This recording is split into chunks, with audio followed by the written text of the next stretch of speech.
Aqui, quando a gente fala em exportação, a gente fala muito sobre as tradings.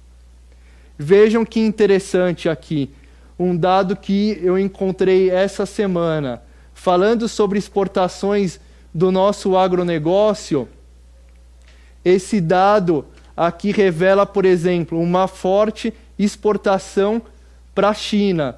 E quando a gente fala aqui sobre China, a gente está falando basicamente sobre soja. E quando a gente fala sobre soja, a gente está falando de Mato Grosso, onde a gente tem uma grande exportação de soja, de milho, de algodão, por exemplo, entre diversas outras commodities. Quando a gente fala da União Europeia e dos 28 países, por exemplo, a gente está falando sobre aço. Quando a gente fala sobre Estados Unidos, a gente está falando sobre café.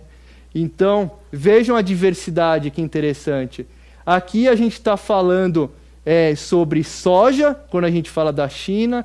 Aqui a gente está falando de aço e aqui a gente está falando de café. Vejam, 3 commodities totalmente distintas.